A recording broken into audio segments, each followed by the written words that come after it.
Quand j'avais 19 ans, mes parents m'ont mis à la porte, en disant que j'étais un fardeau qui. Je m'appelle Jack. J'ai 34 ans maintenant. Et si vous me rencontriez aujourd'hui, vous ne devineriez probablement jamais d'où je viens. Je possède une petite entreprise prospère. J'ai une maison où j'aime vraiment rentrer le soir. Et je me suis entouré d'amis qui sont plus une famille pour moi que ne l'ont jamais été les personnes avec qui je partage mon ADN. Mais si l'on revient 15 ans en arrière, quand j'avais 19 ans, vous verriez une image très différente. C'était le jour où mes parents se sont tenus sur le seuil de la porte, les bras croisés, en me disant sans détour que j'étais un fardeau qui n'arriverait jamais à rien. Ces mots exacts sont gravés dans mon cerveau depuis lors. Je me souviens encore du son creux de mes propres pas quittant cette maison. Pas de valise, pas de plan, juste ce mélange d'incrédulité et de colère qui bouillonnait dans ma poitrine. J'étais leur fils, et ils m'ont jeté dehors comme un chien errant qui grattait à la porte. Grandir dans cette maison n'a jamais été facile. Mon père était le genre d'homme qui devait toujours avoir raison. Celui qui faisait un sport de rabaisser les gens pour les remettre à leur place. Il pouvait trouver un défaut à n'importe quoi. Si j'obtenais un B à un examen, il disait, ça ne m'étonne pas. Ton cousin aurait pu avoir un A sans même essayer. Si j'obtenais un A, il haussait simplement les épaules et disait, ça n'a pas d'importance. Tu finiras par tout gâcher de toute façon. Ma mère n'était pas beaucoup mieux. Elle jouait le rôle de pacificatrice. Mais en réalité, cela signifiait simplement qu'elle laissait mon père dire tout ce qu'il voulait. Et ensuite, elle me culpabilisait pour me faire taire. Elle me chuchotait des choses comme « Tu sais comment est ton père ?» Ne le provoque pas, comme si le simple fait d'exister dans ma propre maison était une provocation suffisante. Quand j'ai eu 18 ans, cela faisait déjà des années que je marchais sur des œufs. Plus j'essayais de gagner ne serait-ce qu'une parcelle de leur respect, plus ils me glissaient entre les doigts. Ils voulaient que je sois quelque chose de spécifique. Une copie conforme de mon père, en gros. Ils trempaient dans des affaires louches, des choses que je ne comprenais pas entièrement à l'époque. Mais j'en savais assez pour garder mes distances. Quand je leur ai dit que je voulais avoir des emplois honnêtes, même si cela signifiait commencer en bas de l'échelle, mon père a ricané. Le 9 à 5. Ce n'est pas un travail d'homme. C'est pour les pigeons qui ne savent pas comment le monde fonctionne. L'ironie d'entendre cela d'un homme qui finirait par entrer menotté dans un tribunal fédéral ne m'échappe pas aujourd'hui. Le point de rupture est arrivé peu de temps après mon 19e anniversaire. Nous nous disputions constamment, moi essayant de résister, lui essayant de m'écraser pour me faire taire. Cette nuit-là, il a dit quelque chose de différent. Il a dit, « Tu n'es pas seulement une déception, Jack. Tu es un poids mort, et je ne te porterai plus. » Ma mère était là, les bras étroitement croisés, ses lèvres pressées en cette fine ligne que j'en suis venu à détester. Puis elle m'a regardé droit dans les yeux et a ajouté, « Peut-être que si on te lâche, tu apprendras à nager. Ou peut-être que tu te noieras. Quoi qu'il en soit, nous avons fait notre part. » Et c'était tout. Ils ne m'ont pas seulement mis à la porte, ils s'en sont complètement lavé les mains. J'ai dormi dans ma voiture pendant des semaines, j'ai fait des petits boulots, mangé de la restauration rapide bon marché jusqu'à en être malade, et je me suis juré chaque nuit qu'un jour ils le regretteraient. Non pas parce que je voulais me venger sur le moment, mais parce que j'avais besoin de croire qu'il y avait quelque chose de mieux pour moi que d'être leur souffre-douleur. Ce que je n'avais pas réalisé à l'époque, c'était la profondeur de leur propre désordre. Mon père ne se contentait pas de tremper dans des affaires louches. Il était jusqu'au cou dans des combines qui finiraient par se dénouer de façon spectaculaire. Mais avant d'en arriver là, je dois expliquer jusqu'où ils étaient prêts à aller pour m'effacer de leur vie. Et comment, malgré tout, j'ai réussi à sortir du trou dans lequel ils m'avaient poussé. Parce que ce qui s'est passé 15 ans plus tard, quand je me suis assis dans cette salle d'audience en regardant mon père menotter, n'est pas sorti de nulle part. C'était une tempête qui couvait depuis des années, et j'étais pris au milieu de tout ça bien avant que le monde ne connaisse son nom. Cette première année seule a été la plus difficile. J'ai accepté tous les travaux que je pouvais trouver. Remplir les rayons dans une épicerie, balayer les sols dans un garage, transporter des cartons dans un entrepôt. Mon père m'avait martelé que je n'arriverais jamais à rien. Et certaines nuits, quand j'étais trop fatigué pour garder les yeux ouverts, je le croyais presque. Mais il y avait des moments, de tout petits moments, qui me faisaient tenir. Comme la première fois qu'un directeur m'a dit « Bon travail aujourd'hui », ou quand j'ai eu assez d'économies pour acheter autre chose que des sandwichs de station-service. C'était de petites victoires, mais elle semblait prouver que je n'étais peut-être pas le fardeau inutile que mes parents disaient que j'étais. Le vrai coup dur, c'était quand j'entendais parler des réunions de famille auxquelles je n'étais pas invité. Mes cousins postaient des photos en ligne, tout le monde souriant autour de la table dans la maison où j'avais grandi. Ma chambre, j'ai appris plus tard, avait été transformée en bureau pour mon père, ce qui n'était en réalité qu'une façade pour ses opérations illégales du moment. Pour eux, c'était comme si je n'avais jamais existé. Je me souviens avoir regardé une photo, mon père en bout de table, riant avec un verre de vin à la main, et avoir pensé, il a l'air si fier, mais jamais de moi. Ce n'est que quelques années plus tard que j'ai commencé à entendre des rumeurs. Un ancien voisin m'a mentionné en passant que les affaires de mon père avaient pris une tournure étrange. Un autre parent a laissé entendre qu'il déplaçait de l'argent de manière illogique. J'ai d'abord ignoré cela, pensant que c'était juste un autre drame familial. Mais au fond de moi, je connaissais assez bien mon père pour savoir qu'il n'était pas du genre à jouer franc jeu. Et puis, des années plus tard, j'ai reçu l'appel qui a tout confirmé. Mon père avait été arrêté. Fraude, détournement de fonds, des combines si complexes que j'en avais le tournis rien qu'en lisant les articles de presse. L'homme qui m'avait dit que je n'arriverais jamais à rien, l'homme qui avait choisi son empire louche plutôt que son propre fils, était maintenant celui qu'on traînait au tribunal comme un criminel. Et je me suis assis au fond de cette salle d'audience, le regardant entrer en traînant les pieds, les poignets entravés par des menottes. Et je ne pouvais pas arrêter la pensée qui résonnait dans ma tête, voilà la combine pour laquelle il m'a sacrifié. Mais ce n'était que le début, car la prison a une façon d'humilier les gens, ou du moins de les rendre désespérés. Et il n'a pas fallu longtemps avant que mon téléphone ne se mette à sonner, affichant un numéro que je n'aurais jamais pensé voir. Mon père, derrière les barreaux, me suppliant de l'aider. Et c'est là que les choses ont vraiment commencé à se compliquer. Quand je repense à mon adolescence, avant la nuit où ils m'ont finalement mis à la porte, je réalise que les signes ont toujours été là. Mon père ne m'a jamais vraiment vu comme son fils, mais plutôt comme une expérience ratée qu'il avait hâte de mettre au rebut. Mais ce qui faisait le plus mal n'était pas seulement ses dénigrements constants. C'était la façon dont il favorisait ouvertement mon jeune frère, Marc. Marc avait 2 ans de moins que moi. Et à en croire mes parents, c'était l'enfant chéri, l'exemple brillant de ce que devrait être un fils. La moindre petite chose que Marc faisait était mise sur un piédestal. Quand Marc a eu son permis de conduire, mes parents lui ont tendu les clés d'une voiture d'occasion qu'ils avaient sous la main. Pendant ce temps, quand j'apprenais à conduire, mon père a ricané et a dit « À quoi bon ? Tu ne pourras même pas te payer l'essence de toute façon. » Pour les anniversaires, les cadeaux de Marc étaient des choses réfléchies et coûteuses, un casque audio, de nouveaux vêtements, la dernière console de jeu.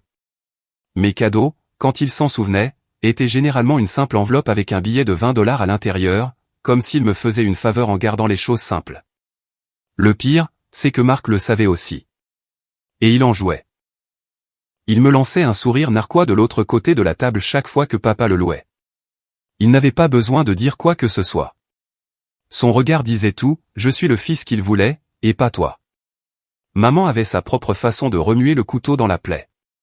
Elle me disait que j'étais trop sensible, que je ne devais pas me comparer à mon frère. Nous vous aimons tous les deux de la même manière, disait-elle, mais c'était sur ce ton sec qui faisait que ça sonnait plus comme une obligation que comme la vérité. Puis elle se retournait et s'extasiait devant Marc pour avoir réussi un examen avec un B, alors que je devais pratiquement agiter mon bulletin scolaire sous son nez juste pour obtenir un hochement de tête quand je ramenais un A. Il y a un dîner qui est resté gravé dans ma mémoire. Et honnêtement, c'est le moment où j'ai commencé à réaliser que je ne gagnerais jamais dans cette maison. J'avais environ 17 ans et je venais de recevoir mon premier chèque de paie d'un travail à temps partiel à l'épicerie du coin. J'étais fier. J'avais travaillé dur à emballer des provisions jusqu'à en avoir mal au dos. Et je suis rentré à la maison, excité de leur montrer que je gagnais mon propre argent. Je pensais que peut-être, juste peut-être, mon père verrait que je n'étais pas un fardeau après tout. J'ai posé le chèque sur la table et j'ai dit, regardez, j'ai été payé aujourd'hui. Mon père y a jeté un coup d'œil, a souri avec mépris et a dit, 50 $? Tu veux une médaille pour ça? Puis il s'est tourné vers Marc, qui venait de dire qu'il prévoyait de rejoindre papa dans ses affaires un jour. Le visage de papa s'est illuminé. Voilà ce que j'aime entendre. Ça, c'est un fils qui a de l'ambition.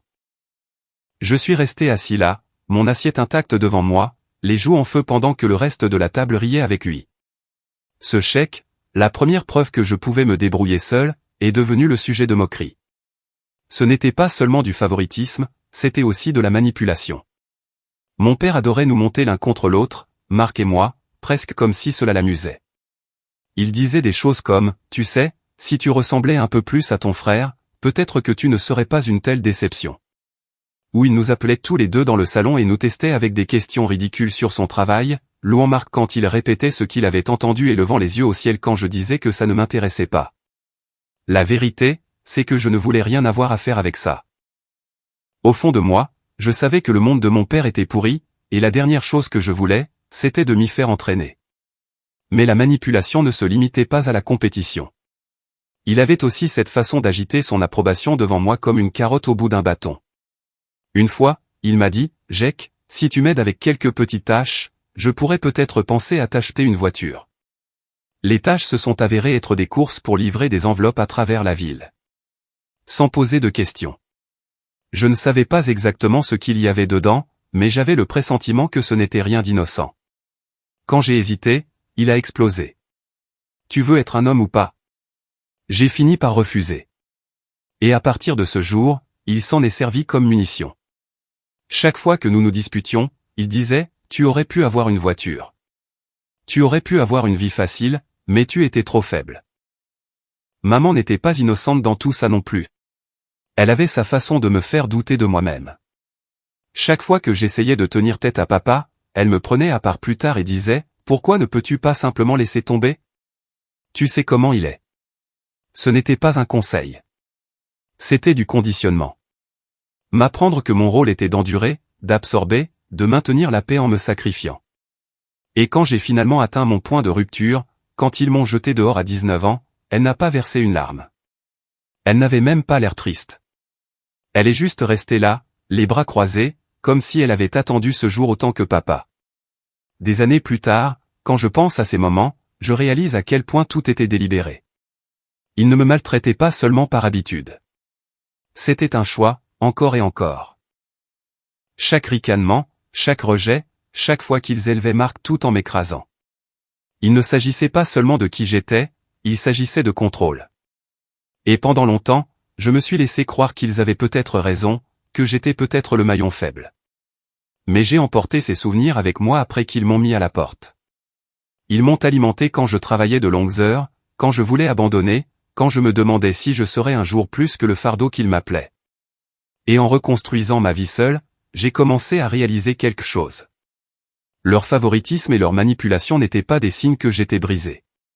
C'étaient des signes qu'ils étaient terrifiés à l'idée que je puisse devenir quelqu'un qui n'aurait pas besoin d'eux. Ce que je ne savais pas à l'époque, c'est que Marc, l'enfant chéri, était préparé à prendre part aux combines de mon père.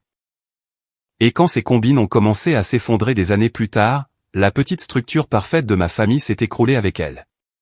Mais les graines de cet effondrement, les fissures dans les fondations, étaient là depuis le début, dans ces dîners, ces disputes, ces regards froids. Et j'allais bientôt voir jusqu'où ils étaient prêts à aller quand tout a commencé à s'écrouler. La véritable fracture dans ma relation avec ma famille est survenue quelques années avant qu'ils ne me mettent finalement à la porte. Mais à l'époque, je n'avais pas réalisé sa profondeur. C'est le moment où j'ai appris que la trahison n'était pas seulement quelque chose dont mes parents étaient capables.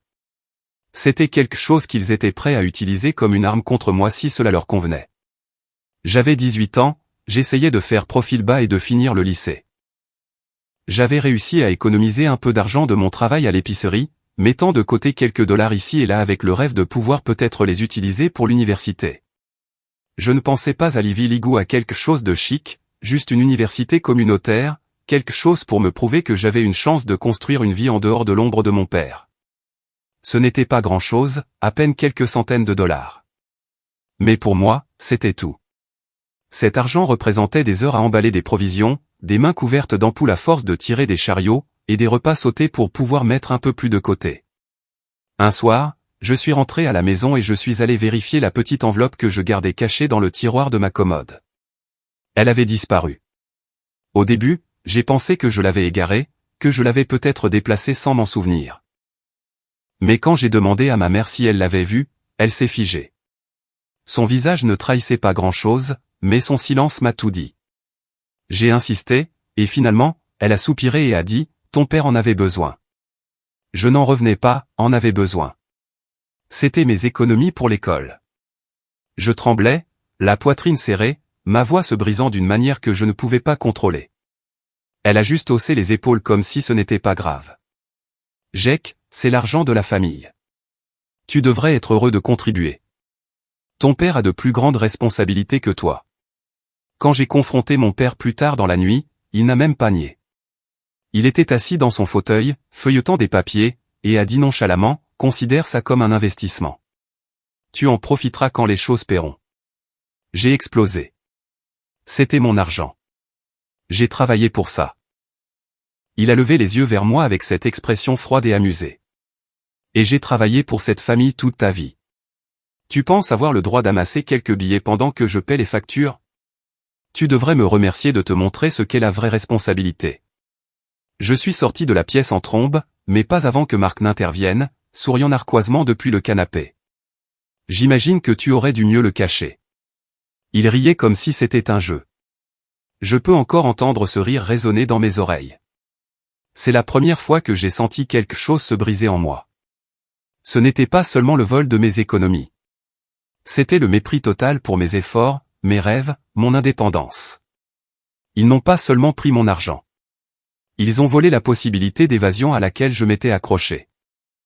Pendant des jours, j'ai erré dans un état second, rejouant la scène dans ma tête, me demandant comment un père pouvait regarder son fils dans les yeux et appeler un vol une leçon. Et ce n'était pas la dernière trahison. Quelques mois plus tard, j'ai découvert que mon père avait utilisé mon nom, à mon insu, pour ouvrir une petite ligne de crédit. Je ne l'ai découvert qu'en recevant une lettre par la poste concernant un paiement manqué. Mon estomac s'est noué en la lisant, et quand je l'ai montrée à ma mère, elle l'a balayée avec le même calme exaspérant.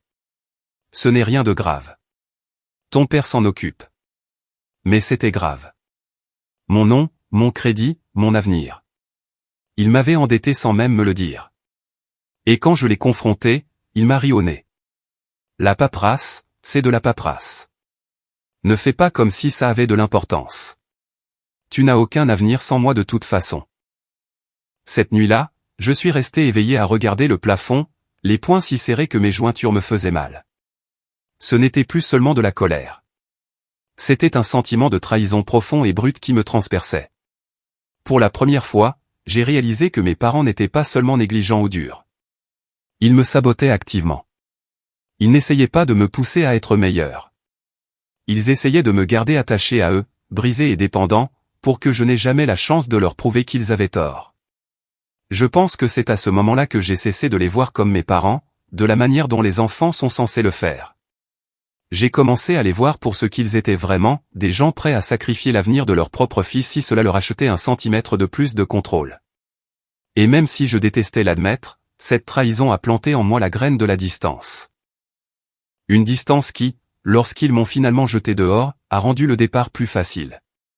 Parce que quelque part au fond de moi, je savais déjà qu'ils n'avaient jamais vraiment voulu que je réussisse. Bien sûr, je n'avais pas réalisé à quel point la pourriture était profonde, ni jusqu'où ils entraîneraient Marc dans leur monde, jusqu'à des années plus tard, quand toute leur combine s'est effondrée aux yeux de tous. Mais cette nuit-là, debout dans ma chambre avec un avis de crédit froissé à la main, je savais une chose avec certitude.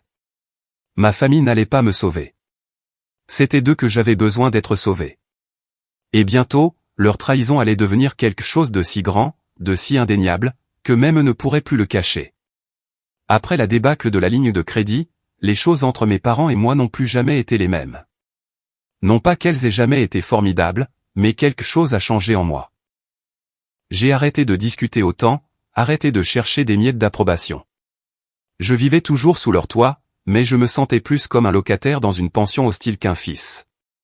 L'air était toujours lourd de tension, et chaque mot échangé n'était qu'une autre occasion pour papa de me rabaisser ou pour maman de me culpabiliser et me faire taire. Le jour où tout a explosé est encore limpide dans mon esprit. Je venais d'avoir 19 ans. J'étais dans ma chambre, casque sur les oreilles, essayant de couvrir le bruit de la télévision qui hurlait en bas, quand j'ai entendu les pas lourds de mon père monter les escaliers. Il a fait irruption dans ma chambre sans frapper, comme toujours, et a jeté une pile de papiers sur mon bureau. Signe ça, a-t-il ordonné. J'ai baissé les yeux et j'ai vu des formulaires avec mon nom déjà rempli en haut. D'autres documents financiers. D'autres obligations que je n'avais pas demandées. Mon cœur s'est serré. Qu'est-ce que c'est, ai-je demandé, la voix tendue. Des affaires, a-t-il dit sèchement. Rien que tu aies besoin de comprendre. Contente-toi de signer. J'ai repoussé les papiers vers lui. Non, pas encore. Je ne le ferai pas, le silence qui a suivi était lourd, suffocant. Sa mâchoire s'est crispée et je pouvais voir la veine sur sa tempe pulser. Puis il a explosé. Espèce de petit parasite ingrat. Après tout ce que j'ai fait pour toi, c'est comme ça que tu me rembourses. J'ai ri, mais ce n'était pas un rire d'humour. C'était ce genre de rire amer qui s'échappe quand on est trop en colère pour le retenir. Tout ce que tu as fait pour moi? Tu veux dire voler mes économies, ruiner mon crédit, m'appeler un raté à chaque occasion? C'en était trop. Son visage est devenu rouge, ses poings se sont serrés, et il a crié, dégage. Tu veux vivre ta vie à ta façon? Très bien, mais pas sous mon toit. Fais tes valises et sors de cette maison tout de suite. J'ai regardé vers la porte où ma mère se tenait, les bras croisés, observant la scène se dérouler comme un drame télévisé. Pendant une fraction de seconde, j'ai pensé qu'elle dirait peut-être quelque chose. Qu'elle interviendrait enfin. Au lieu de cela, elle a juste dit froidement, ton père a raison. Il est temps que tu apprennes comment fonctionne le monde réel. Et c'est comme ça que je me suis retrouvé dehors. J'ai fourré le peu que je possédais dans un sac à dos, quelques vêtements, une brosse à dents, le vieux lecteur MP3 que j'avais économisé et je suis sorti par la porte d'entrée. Personne n'a essayé de m'arrêter. Personne n'a dit au revoir. L'air extérieur était glacial, et je me souviens être resté sur le trottoir, regardant ma voiture, me demandant ce que j'étais censé faire ensuite. Pendant les mois qui ont suivi, cette voiture est devenue ma maison. Je me garais dans des quartiers calmes ou derrière des épiceries, me recroquevillant sur la banquette arrière avec une veste sur moi. Les douches étaient rares, les repas encore plus. Je prenais des petits boulots partout où je pouvais, déchargeant des camions à l'aube, faisant la plonge jusqu'à minuit, tout ce qui mettait quelques billets dans ma poche. Il y a eu des nuits où je suis resté éveillé, l'estomac gargouillant, fixant la condensation sur les vitres, et j'entendais la voix de mon père dans ma tête. Tu n'arriveras jamais à rien. Et certaines nuits, je le croyais presque. Mais le truc quand on touche le fond, c'est que ça vous dépouille de tout. Chaque excuse, chaque illusion. Quand vous avez froid, faim et que vous êtes seul, vous arrêtez de gaspiller de l'énergie sur ce que pensent les autres. Vous commencez à vous accrocher aux plus petites brides de progrès parce que c'est tout ce que vous avez. Je n'oublierai jamais la première fois que je suis entré dans un restaurant après avoir été payé pour une semaine de travail à l'entrepôt. J'avais assez pour un vrai repas. Des œufs, du pain grillé, même une tasse de café. Ce n'était rien de chic, mais alors que j'étais assis dans cette banquette en vinyle craquelé, sirotant un café qui avait le goût d'eau brûlée, j'ai ressenti quelque chose que je n'avais pas ressenti depuis des années. Le contrôle. C'était mon argent, gagné honnêtement, et personne ne pouvait me le prendre. Ce sentiment est devenu ma bouée de sauvetage. Chaque service que je faisais, chaque chèque que j'encaissais, je me rappelais, c'est à moi, pas à eux. Lentement, douloureusement, j'ai commencé à reconstruire ma vie. J'ai trouvé une petite chambre à louer, à peine assez grande pour un matelas, mais elle était à moi. J'ai acheté des vêtements d'occasion qui n'étaient pas les vieux vêtements de marque. J'ai commencé à imaginer un avenir où je n'aurais pas à porter le poids du mépris de mes parents. Mais même en travaillant à construire quelque chose pour moi-même, l'amertume est restée. Je croisais des familles dans la rue, des parents souriant à leurs enfants, des enfants riant, et je sentais cette douleur dans ma poitrine. Pourquoi n'ai-je pas pu avoir ça? Pourquoi ai-je dû me battre pour des miettes alors que mon frère était couvert de louanges? La colère est devenue un carburant, me poussant à avancer même les nuits où l'épuisement menaçait de m'abattre. Je me répétais sans cesse une chose. Je suis peut-être au fond du trou maintenant, mais je m'en sortirai. Et quand je le ferai, ils verront. Ils verront exactement de quoi est capable le fardeau qu'ils ont jeté. Ce que je n'avais pas réalisé à l'époque, c'est que pendant que je luttais pour survivre, mon père s'enfonçait, lui et Marc, dans un trou bien plus profond que le mien. Un trou qui finirait par entraîner toute la famille sous les feux des projecteurs et préparer le terrain pour le jour où je le regarderais entrer menotté dans une salle d'audience. Mais avant d'en arriver là, je devais apprendre à reconstruire à partir de rien et à vivre avec les cicatrices d'avoir été rejeté comme si je n'avais jamais fait partie de leur famille. Le premier véritable tournant est survenu environ 1 an après ma mise à la porte. Je vivais toujours de chèque en chèque, mais j'avais réussi à échanger la banquette arrière de ma voiture contre un minuscule studio. Ce n'était pas grand-chose, le genre d'endroit où l'on pouvait toucher le comptoir de la cuisine depuis son lit. Mais pour moi, c'était la liberté. Personne ne faisait irruption dans ma chambre sans frapper. Personne ne me disait que j'étais un fardeau. Je rentrais à la maison, je posais mes clés sur la table ébréchée, et je restais là un moment, m'imprégnant du silence. Ce silence, qui me faisait peur au début, a commencé à ressembler à la paix. J'ai continué à travailler d'arrache-pied, enchaînant de longues heures à l'entrepôt et prenant des petits boulots le week-end. Mais j'ai aussi commencé à faire attention. J'avais toujours été un bon apprenant et j'ai réalisé que l'entrepôt n'était pas seulement une question de force physique. C'était une question de logistique, d'organisation, d'efficacité. Je posais des questions, je restais tard, et j'apprenais les petites choses que les autres négligeaient. Au bout d'un moment, mon directeur l'a remarqué. Un jour, il m'a pris à part et m'a dit, « Tu es doué pour ça. Tu as déjà pensé à monter en grade ?» Ce moment a allumé un feu en moi. Personne dans ma famille ne m'avait jamais dit que j'étais doué pour quoi que ce soit. C'était comme si quelqu'un m'avait tendu une corde alors que je sortais d'un puits. J'ai saisi toutes les opportunités après ça. Des programmes de formation, des certifications, même des cours du soir quand je pouvais me le permettre. Ce n'était pas facile de tout concilier. Mais pour la première fois, je ne survivais pas seulement. Je construisais. À 24 ans, j'avais déménagé dans un meilleur appartement, un avec de l'espace pour respirer. J'avais une voiture fiable, des vêtements qui ne venaient pas de friperie, et un petit cercle d'amis qui me traitaient comme si je comptais. Ma carrière a continué à grimper aussi. J'ai gravi les échelons jusqu'à la direction, puis à la planification des opérations. Et à 28 ans, je dirigeais une équipe. Chaque étape franchie était comme une brique de plus posée dans le mur, me séparant de la vie dans laquelle mes parents avaient essayé de m'enfermer. J'avoue qu'une partie de moi voulait qu'ils le voient. Qu'ils sachent que j'avais réussi sans eux. Parfois, je passais en voiture près de l'ancien quartier, ralentissant à l'approche de la maison où j'avais grandi. Les rideaux de la fenêtre avant étaient les mêmes que ceux sur lesquels ma mère s'énervait, la peinture des rampes du porche s'écaillait toujours. J'imaginais monter, frapper à la porte, et voir l'expression sur le visage de mon père quand je lui dirais le chemin que j'avais parcouru. Mais je ne l'ai jamais fait. Je n'étais pas prêt à les affronter. Pas encore.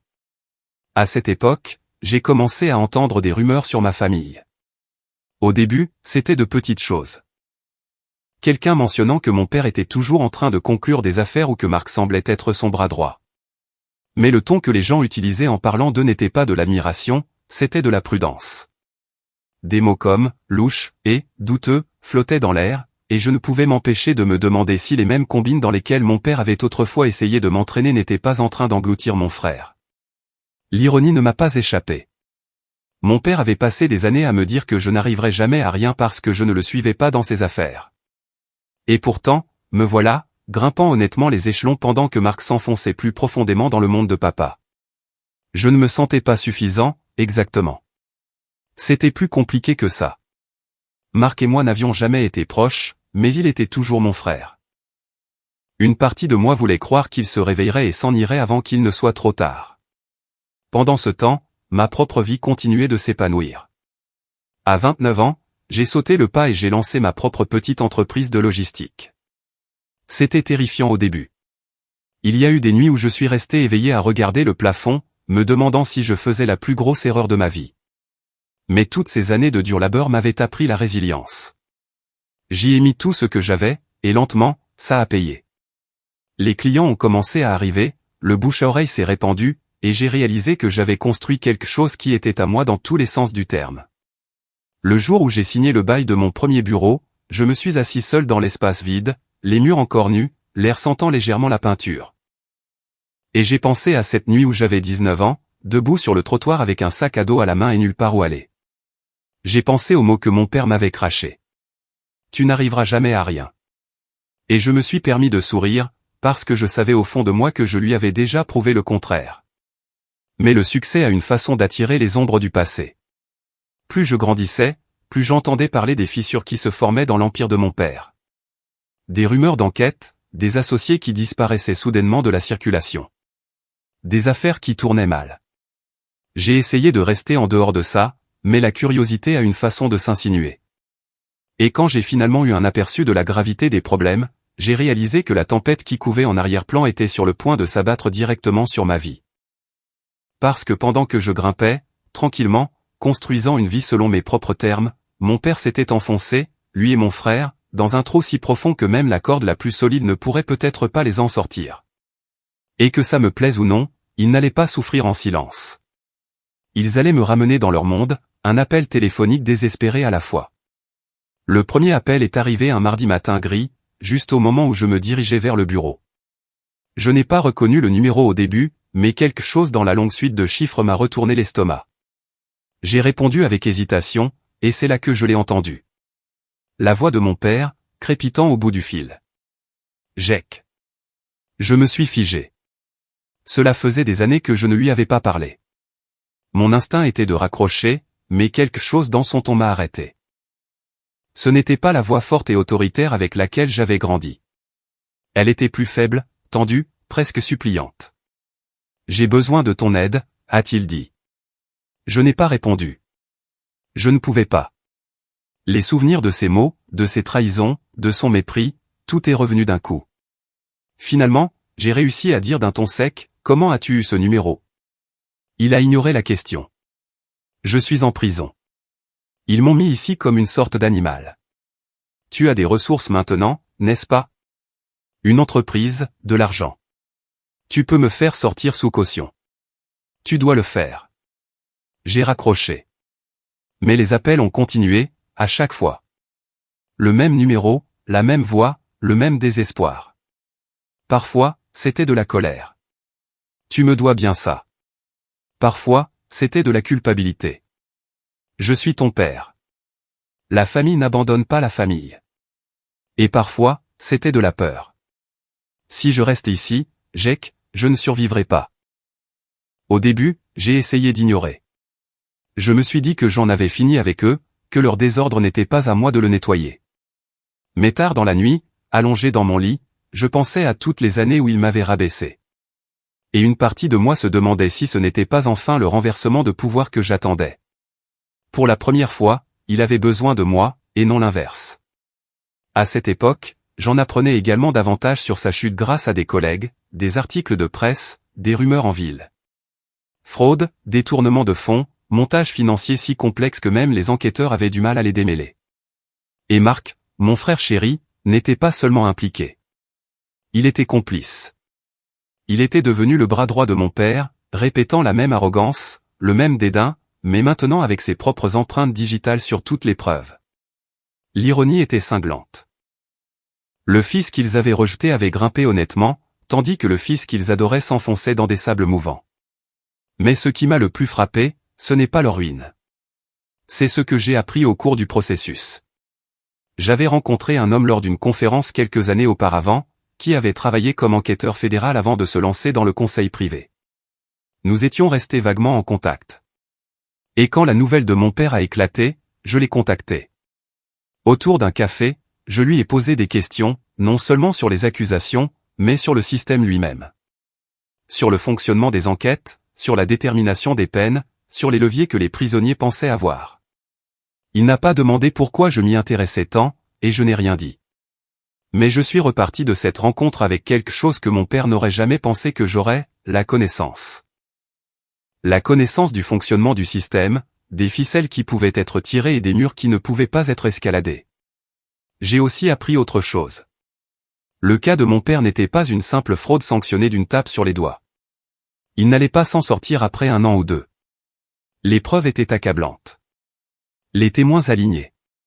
Il avait été condamné à 5 ans, et c'était une clémence. De la façon dont mon contact l'a présenté, il avait de la chance que ce ne soit pas plus. Savoir cela m'a donné du pouvoir, car chaque fois que mon père appelait, suppliant, exigeant, menaçant, je pouvais entendre le mensonge dans sa voix. Il pensait toujours qu'il pouvait me manipuler comme si j'avais 19 ans, debout dans la cuisine avec mon premier chèque de paie à la main. Il n'avait pas réalisé que le monde avait changé, que je n'étais plus le garçon qu'il avait brisé. J'étais l'homme qui s'était reconstruit à partir de zéro. Les appels sont devenus presque divertissants. Je ne répondais pas à tous, mais parfois je le laissais parler juste pour entendre les fissures dans sa voix. Parfois, je ne disais rien, j'écoutais simplement jusqu'à ce qu'il s'arrête de frustration. Et de temps en temps, je laissais tomber une phrase qui lui rappelait à quel point les choses avaient changé. C'est drôle, papa, tu as toujours dit que je n'aurais jamais rien. Et pourtant, te voilà en train de me demander de l'aide.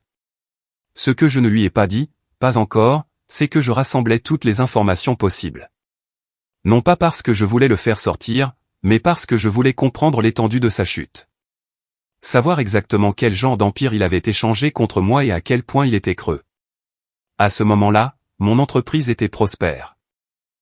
J'avais des contrats avec des entreprises avec lesquelles mon père se vantait autrefois de travailler. La différence, c'est que les miens étaient légitimes, propres.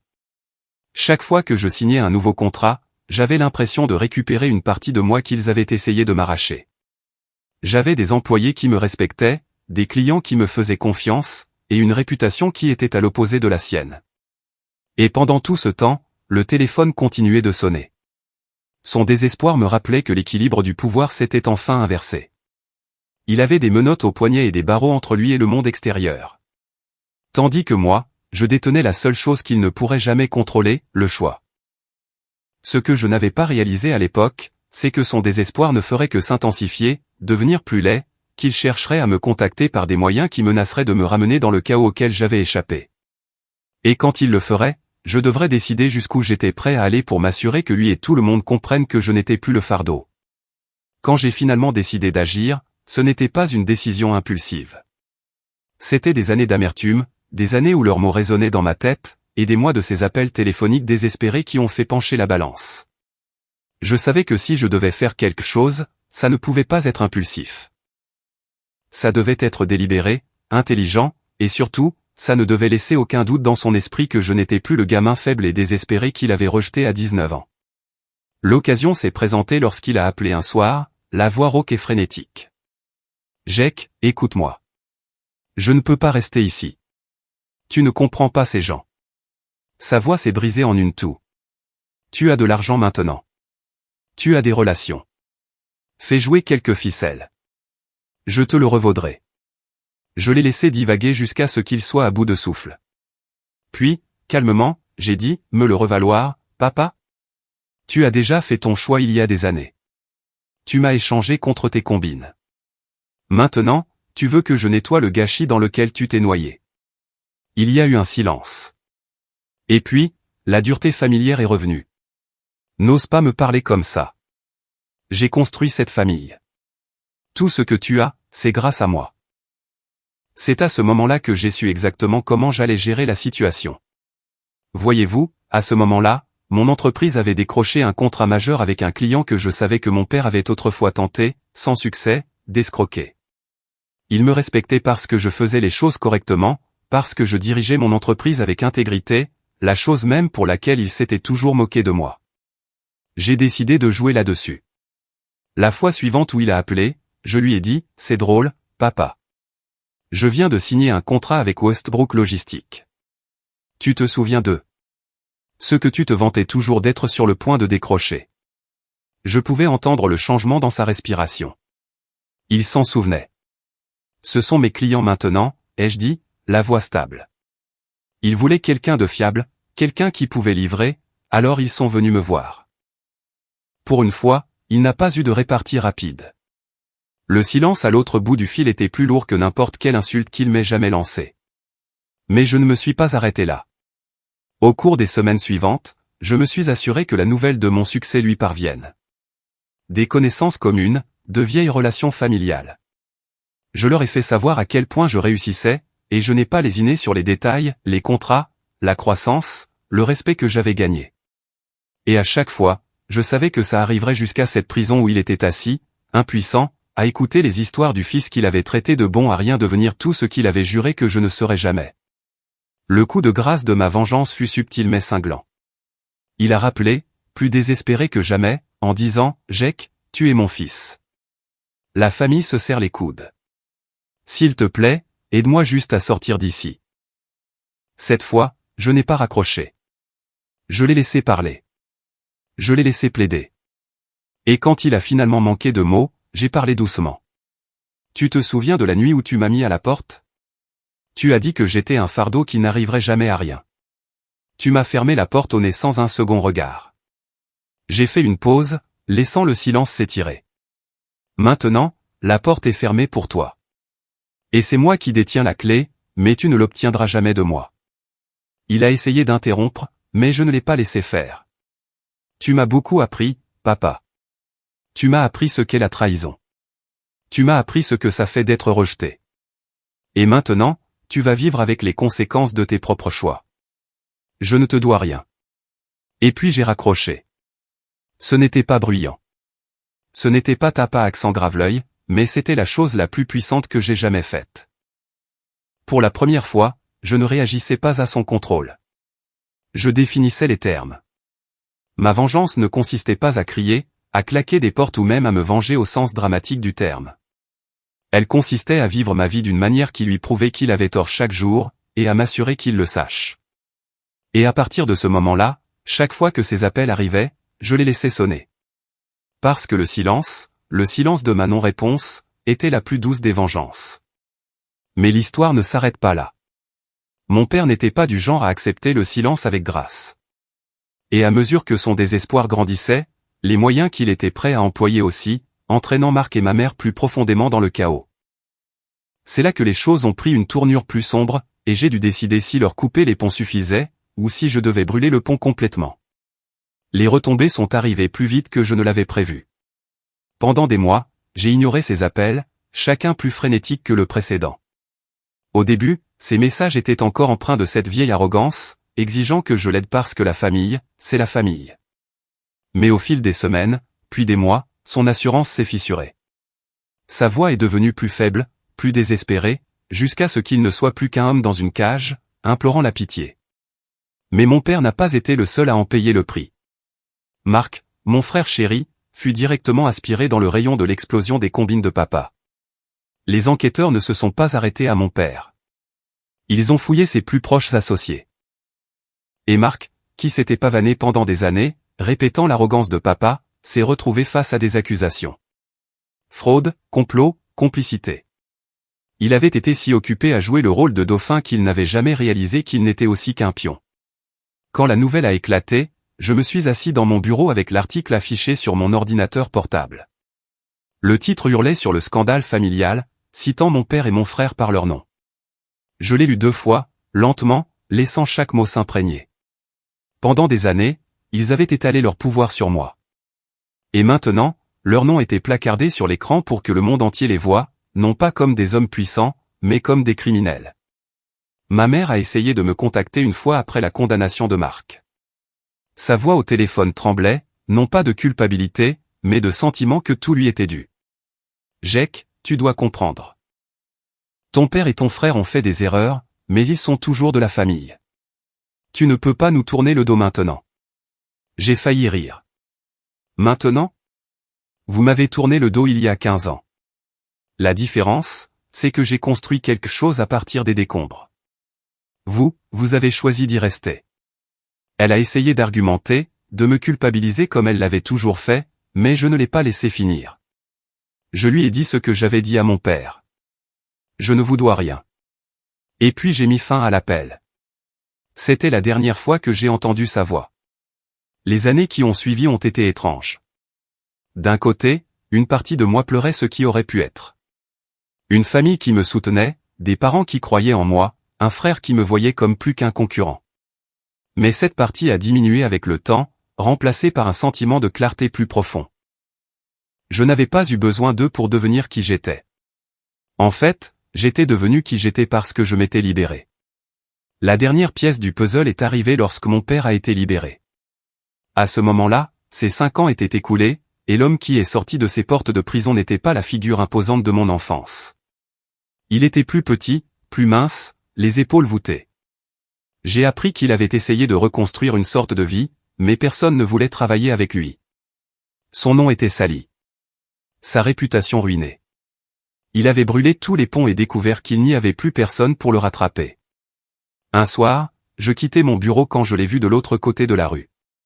Il m'a repéré aussi, et pendant un long moment, nous nous sommes juste regardés. Il a commencé à s'avancer, sa main se levant à moitié comme pour faire un signe, mais je n'ai pas bougé. Je l'ai juste regardé. Vraiment regardé, et j'ai réalisé que je ne ressentais rien.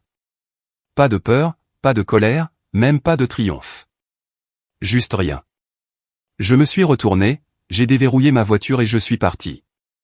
C'était ça, ma vengeance. Pas le silence, pas le succès, pas même la satisfaction de le voir tomber. C'était de savoir qu'il avait passé sa vie à essayer de me briser et qu'au final, il n'avait fait que se briser lui-même. Et alors que je m'engageais sur l'autoroute, le poids de tout cela s'est envolé, et une dernière pensée s'est installée dans mon esprit comme un chapitre final. Je n'ai jamais été le fardeau. C'était lui.